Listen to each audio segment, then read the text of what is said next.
바시험 같은 경우에는 이제 그 왕도가 없습니다. 바시험은 각자가 다 다르게 이제 접근을 하는 거기 때문에 어, 뭐 제가 말씀드린 방법이 왕도는 아니고요. 다만 이렇게 한 사람도 있었다. 이 정도로만 알고 계시 어, 알아가셨으면 좋을 것 같습니다.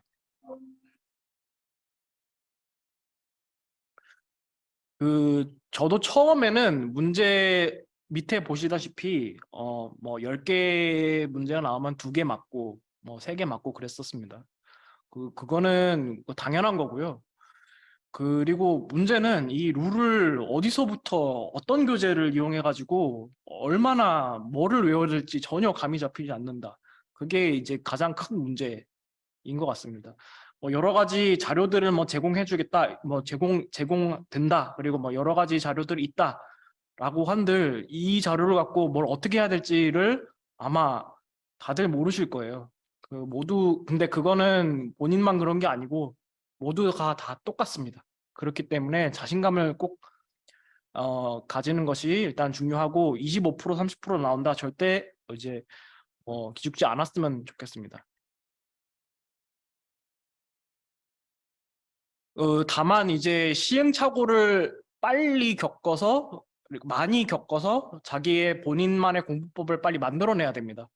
그렇게 하기 위해서는 이렇게 저희와 같이 이렇게 합격 수기 같은 것들을 최소 저는 15개에서 20개 정도는 꼭 좀 읽어보고 시작하셨으면 좋겠다라고 저는 말씀을 드립니다. 뭐 한림 선배님들도 그렇고 아니면은 다른 뭐 조직들을 통해서라도 수기 같은 경우에는 최대한 많이 읽어보고 조금이라도 뭐 단 글씨 한 토시라도 도움이 될 수 있는 것이 있는지를 좀 찾아서 내 것으로 만들어 보는 것이 중요하다.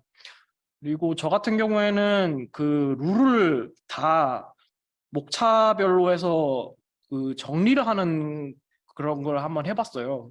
그러니까 나만의 룰북을 만들어 보았는데 별로 도움이 안 됐습니다. 근데 그거를 이제 초창기에서 그거를 빨리 시행착오로서 이제 어, 짚어 넘어가서 다시 제 바른 길로 찾을 수 있었기 때문에 빨리 시행착오를 겪고 많이 시도해보고 이제 자기만의 공부 방법을 찾아야 됩니다.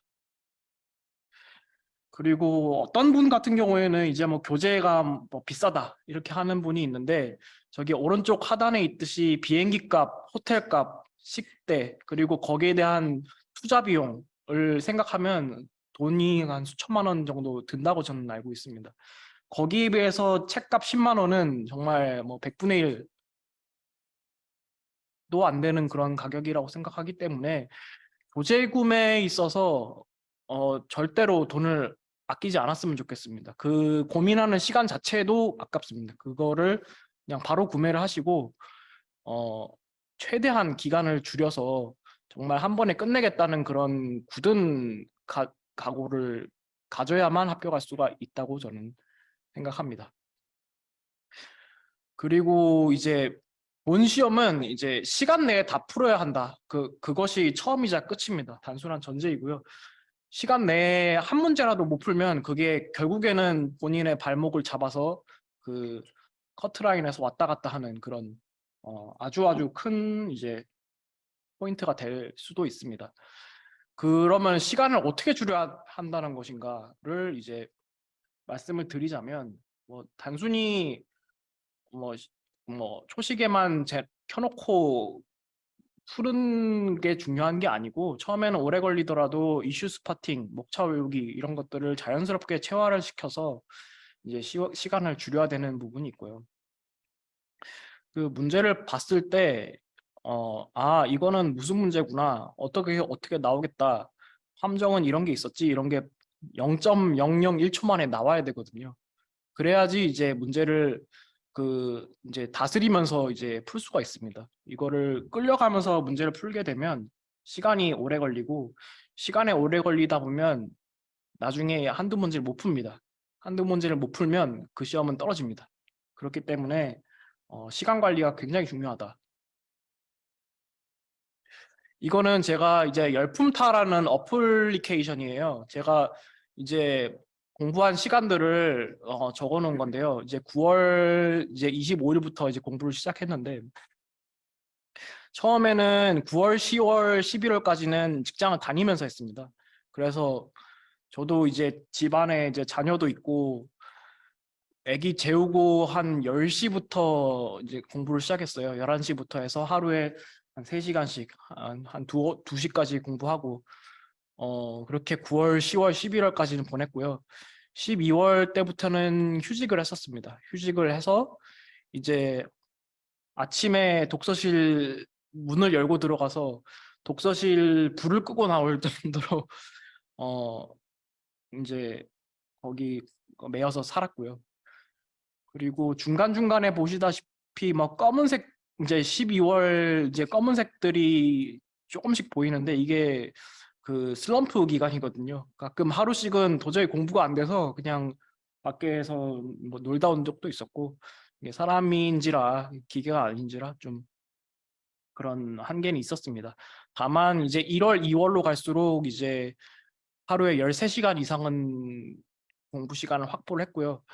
이게 그 하루에 한두 시간에서 공부가 안 된다는 것이 이제 공부의 연속성이 끊긴다. 그리고 한두 시간씩 하게 되면은 좀 집중도도 떨어지고 공부에 몰입할 수가 없기 때문에 점수 향상이 좀 어렵다고 생각합니다. 그래서 시행착오가 없다는 전제하에 500시간이 필요하고요. 시행착오를 포함해서 저 같은 경우에는 900시간을 공부했었습니다. 이제 첫 번째로 이제 MBE에 대해서 말씀을 드리고 싶은 게 MBE는 빨리 푸는 게 중요하거든요. 근데 빨리 풀려면 문제를 아까 말씀드렸다시피 다스리면서 시작을 해야 됩니다. 그러려면 목차를 외워야 되는데 그 목차를 머릿속에 달달달달 외워야 됩니다. 밑에 보시는 게 이제 다이소 점원분이세요. 다이소 점원분한테 뭐 국자 어디 있어요? 아니면은 뭐 어, 장난감 어디 있어요? 라고 하면 뭐 세 번째 칸 두 번째 서랍에 열어보세요. 또는 뭐 네 번째 코너에 보세요. 이렇게 1초 만에 바로 그 답이 나올 수 있도록 목차를 외워야 됩니다. 그래서 지문을 읽자마자 이거는 무슨 문제이고 어떻게 함정이 나올 거고 어떻게 나올 것이다가 바로 서야 됩니다. 그래서 그거를 다스리면서 문제를 풀어야 시간 안에 풀 수가 있습니다. 그리고 이거는 저한테 좀 맞는 방법인데 저는 문제부터 먼저 봤어요. 왜냐하면 그 왼쪽에 있는 그림이 문제를 먼저 보지 않고 그러니까 선지를 먼저 보지 않고 이제 시작을 했다가 나중에서야 이제 이거를 묻는 거였구나라고 생각을 하게 되면 이미 꼬여 보여서 다시 처음부터 읽어야 될 그런 실수가 생길 수 있게 되거든요. 근데 처음부터 다시 돌아가면 그거는 결국에는 마지막 문제를 한 문제를 못 풀게 됩니다. 그렇게 되면은 점수가 많이 하락을 하겠죠. 따라서 이제 오른쪽에 있는 그림과 같이 저 반짝이는 별을 보고 저걸 찾으라는 말이구나 라는 거를 감을 잡은 다음에 이제 길찾기를 했으면 좋겠다. 이건 근데 저만의 방법이니까 다른 분들은 편할 대로 하셔도 무방할 것 같긴 합니다. 그 다음에 아까도 말씀드렸다시피 MBA의 시작과 끝은 기출문제입니다. 그리고 어떤 분들은 이제 기출문제가 아까우니까 이건 조금 나중에 이제 시험 앞두고 풀어보자라고 하시는데 저 같은 경우에는 그것보다는 그 해당 문제를 3번, 4번 이상 풀어서 자기의 것으로 온전히 만든 다음에 아까 말씀드렸다시피 이제 문제를 지배할 수 있는 그런 능력을 키우는 것이 더 좋다고 생각하고요. 저기 세 번째 적어 놓은 게 제가 룰북 하나만 가지고 문제 풀기에는 추가해야 될 사항이 많다. 이게 뭐냐면 이게 이 세상에 완벽한 룰북이 없습니다. 문제를 풀다 보면 룰북이 없는 것들이 있고 그럴 때는 정말 저도 정말 화가 좀 치밀었는데요. 그렇기 위해서 이제 뭐 여러 가지 뭐 크리티컬 패스라든지 뭐 스마트 마프랩이라든지 CMR이든지 저는 3개를 봤고요. 없는 것들은 다른 교재를 찾아보면 또 있는 경우가 있습니다. 그래서 그거를 보충해서 하는 그런 방법을 추천을 드리고요.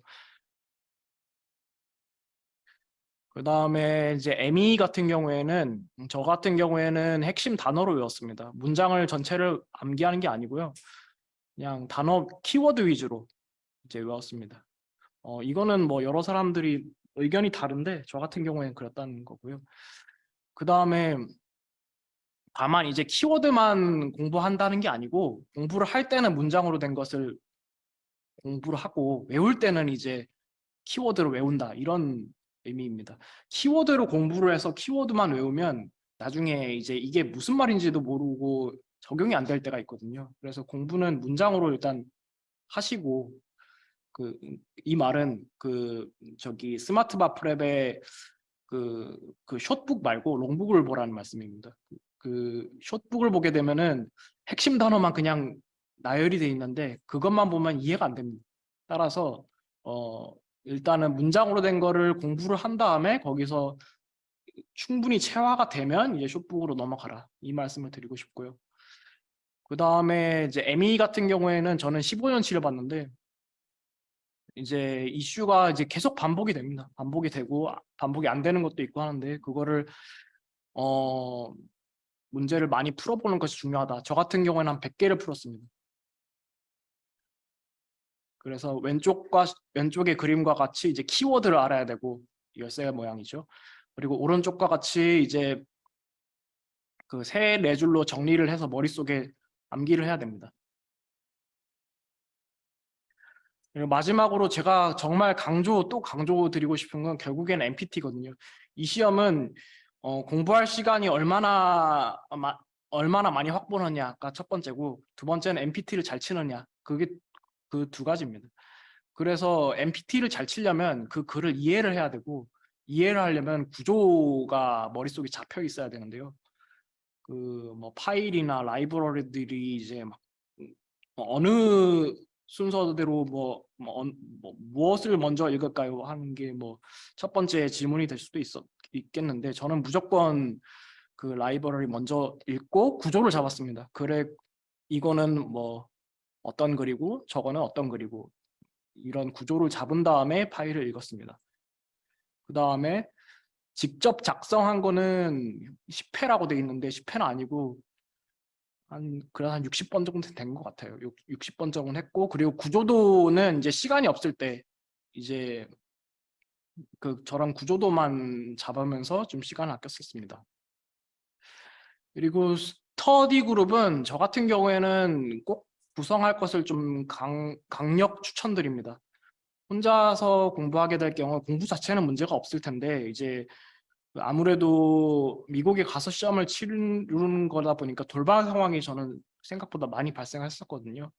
그럴 때 좀 많이 도움이 됐고 또 스터디 그룹에는 저희 같은 경우에 재시생이 많이 있었습니다. 재시생이 있으면 좋은 점이 실패 사례를 정말 누구보다 뼈저리 많이 알고 있는 분들이기 때문에 좀 많이 배웠었고 그리고 시험장에서의 경험 공유들을 많이 할 수 있었습니다. 그렇기 때문에 스터디 그룹은 꼭 하시기를 추천드리고 가능하면 재시생이 한두 명 정도는 있었으면 좋겠습니다.